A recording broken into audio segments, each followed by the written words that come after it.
Hi, everybody. Thank you for joining us on our podcast today. Today, I decided to talk to our Chief Product Officer, Luka, who has been with us since the beginning and truly knows the evolution of the GoCrypto products and is the best person to talk about it. We actually wanted to talk about it because we wanted the community to get more insights into what we are working on currently, but also what we have been working on through the time, because that can give you the insights into the evolution of our company and probably some hints to where we are going. So thank you for joining me today, Luca. Oh, no, thank you for having me. I want to start by talking about the product evolution because I know that the place where we are today is because we have been through different phases through our product development. We learned a lot of things through it, and then we decided to be where we are today. So if you could take us slowly through what happened since we started until now. Sure, no problem. I'll try to be brief, not to be too long, but yeah, I'll go through some important parts, how we evolved as a company product-wise. So yeah, from the get-go, we initially wanted to showcase that pure crypto payments were possible on physical locations. So in order to do that, we needed to create some software in order to accept payments, and we also needed to create a wallet in order to facilitate payments on the user side. So a lot of times people ask us, well, why didn't you use any existing wallet providers on the market? Because I don't know, 4 or 5 years ago, there just weren't any. All of the wallets that were present on their market were specifically meant for buying crypto, holding crypto, selling crypto. So we needed to create our web POS solution and a wallet. We opened up our playground, so to speak, where we tested this out, and we also patented this city as Bitcoin City.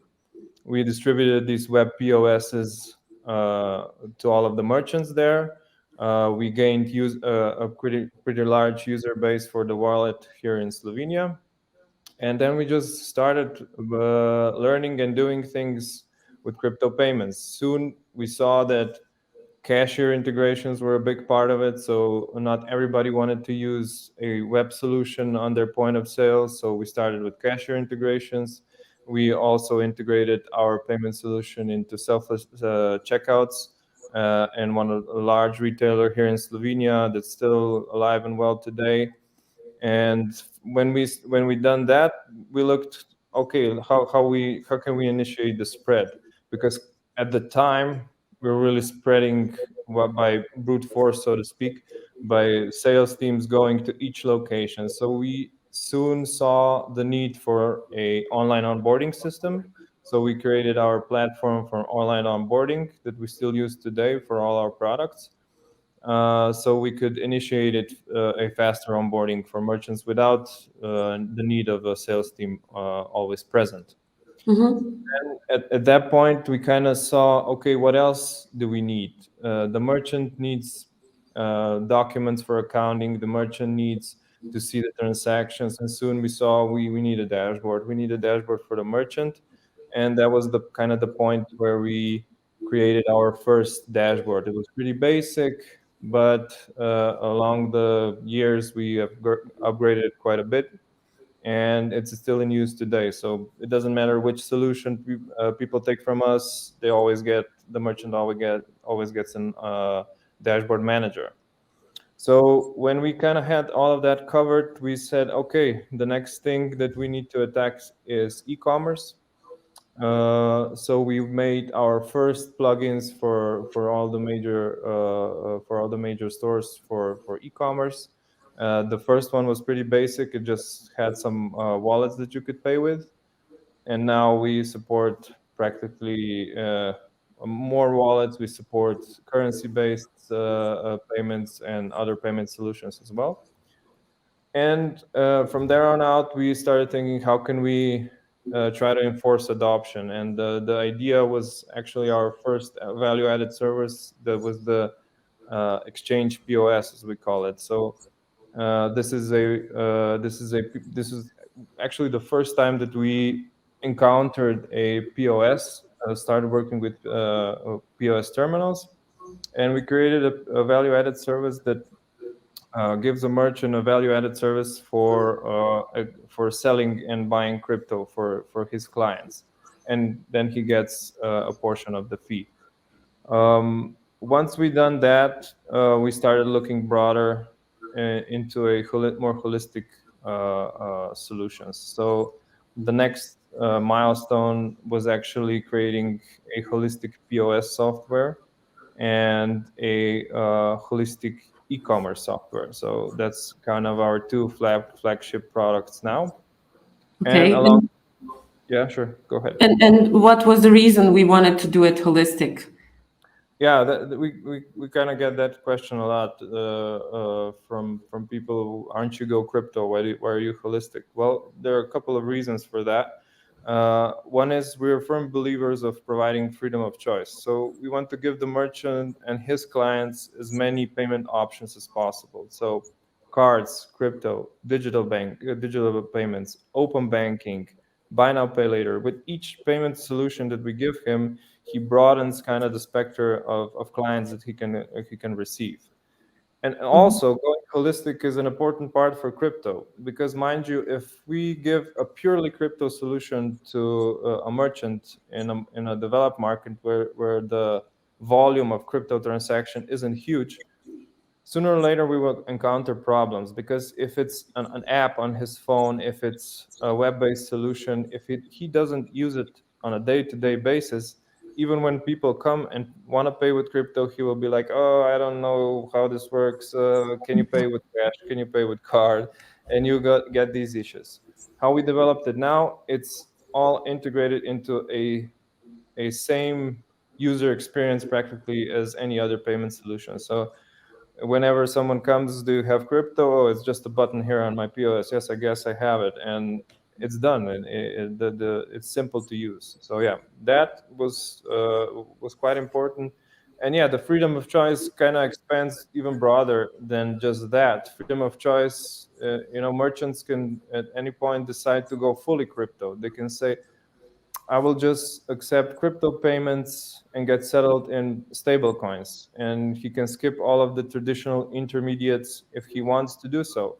But not all markets are ready for that. Some are, but not all of them are. So a lot of times we talk about crypto payments. Is it a painkiller? Is it a vitamin, so to speak? A vitamin being like something that is a nice to have, and a painkiller as being something that you really need. In the Mhm. developed world, it's hard to argue that it's a painkiller, it's a must-have. It's gaining more and more traction, but on markets with high inflation and developing countries and countries with a lot of unbanked people, it's definitely a painkiller, and I think it's really important.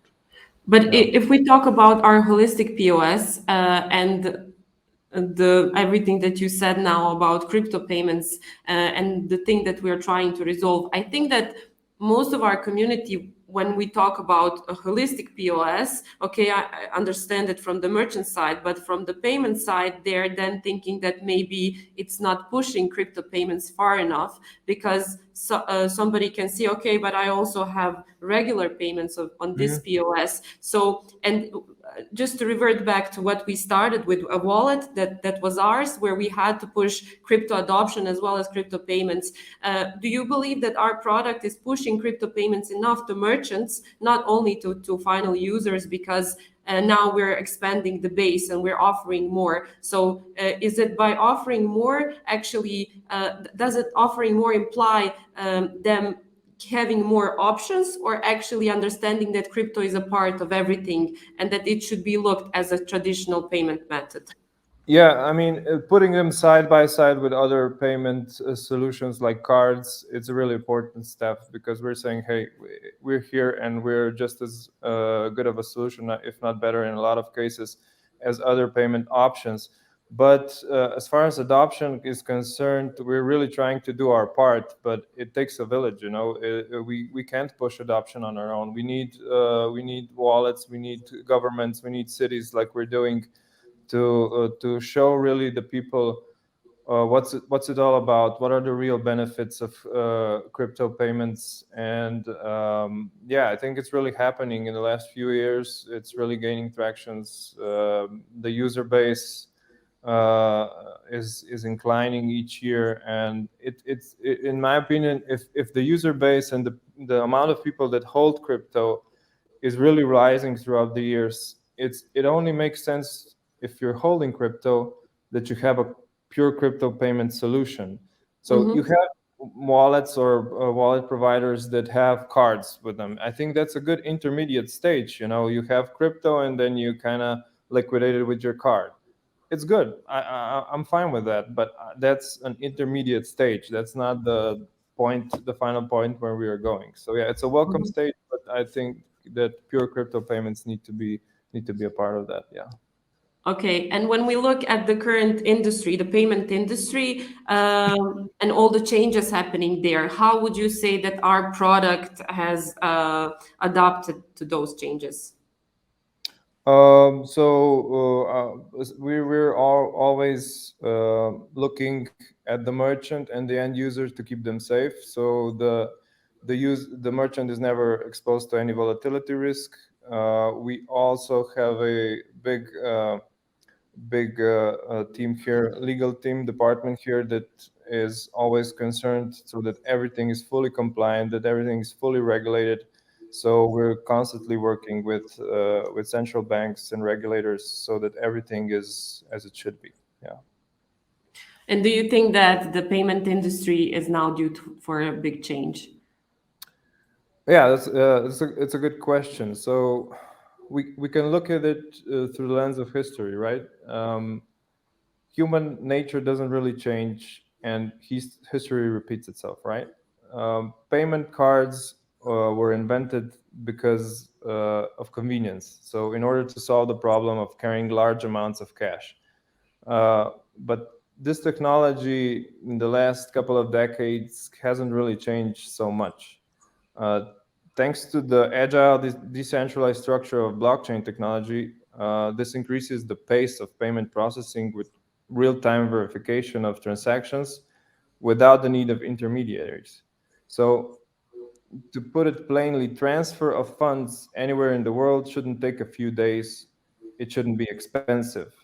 Payments shouldn't payment should present an actual transfer of funds, not an IOU that gets settled in a matter of days with crazy high fees. Small companies that need cash, need liquid funds as soon as possible. These things are really important. And at the end of the day, the only question here is time. When will this inconvenience become a big enough burden for them to look for better alternatives? So in countries like El Salvador, this is already happening. They see the benefits. They see the benefits that blockchain, that Bitcoin, that Tether can bring to the story, and I think it's beautiful what's happening in the markets such as that. Okay, and can you tell us a bit about what are we currently working on from a product perspective?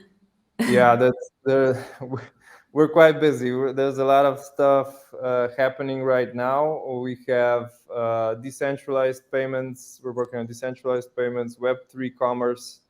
We're working on some things on our GOC tokenomics upgrades that will be really good for our community. We're opening up new markets. We will be adding new payment methods, new value-added services to our clients.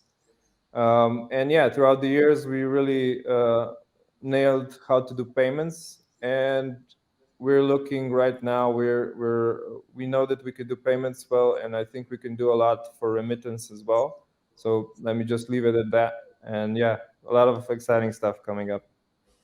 Okay, and finally, for our flagship product, uh, do you think that markets which we are going to try to tackle this year are ready for what we have to bring? Not just in terms of the POS and the technology, but more in terms of crypto and crypto adoption. The markets that we're we're opening up are definitely ready for this. They're in need for this. As I've said, we will need help explaining to people what crypto blockchain is really all about. Because let's not fool ourselves, crypto has gotten a bad rap, and for a reason. You know, there was a lot of scams, there was a lot of stuff happening that wasn't good. But throughout the years, these things will get weed out, and the good projects will stay alive. And the beautiful thing about our products is that they're very modular, they're very configurable. So this means that we have the option to configure the payment application for the POS software to be presented on any Android device, on a phone. It could be it could have a printer. It could be fully printerless. It could be integrated with a cashier. We could look at which payment options are important in the market and add them. So the possibilities of configuration are endless. And another important thing for us that we're doing is white labeling. So uh, with all these configurations, white labeling is another one. So we can fully white label our POS software. We can fully white label our e-commerce and our dashboard. This means that we are working a lot with companies that provide payment solutions, so-called ISOs, so independent sales organizations, banks, large corporations, payments facilitators, payment service providers, and really giving them all of the tech uh, for them, so they are able just to focus on merchant acquisition and the spread. So we take care of the technology, and that's really an important business part on our side. But maybe you'll talk a bit more about that with Giga. Yeah. So the last question that I have is regarding our community. Is there a way that they can help you improve the product? Because I have one example now when our team went to El Salvador and they tried different solutions there to pay with crypto and they weren't working. So I was wondering, can our community help you with something? I know that our solutions are always working, but I'm certain that you are always looking for improvements. So if there is anything that they can do, maybe we can tell them and they can help us out. Sure, this is a very important part because we always try to build our product as with much empathy for the end user as possible. But we're working with markets that are different from ours, which means we always need to work closely with the people that we're making solutions for. So any feedback that people have with our products is always welcome. We always, when we initiate a market, we create a pilot phase when we onboard I don't know, 20 or 30 merchants that we have a very close communication with them. So we see what needs tweaking, but the community can play an important part here, and feedbacks are always welcome. And if the community has any questions for me, I'll try to answer them all. So yeah, sure. Perfect. So you heard it. If you need anything or you want to know something, Luca is always available. And we would be really, really grateful if you send us your feedback when you use our product, because that was actually the reason why it was built this way. Because through time and involvement, we talked to people using it and brought it to the stage where it is today. Thank you for your time, Luca. This was really nice. I'm glad that we managed to explain a bit everything that we're doing here. I'll try to organize a QA session with you and our community. So if they have any questions, they can leave them in the comment below. And we will talk again soon. Thank you, Danira. Bye. Bye. Talk to you soon.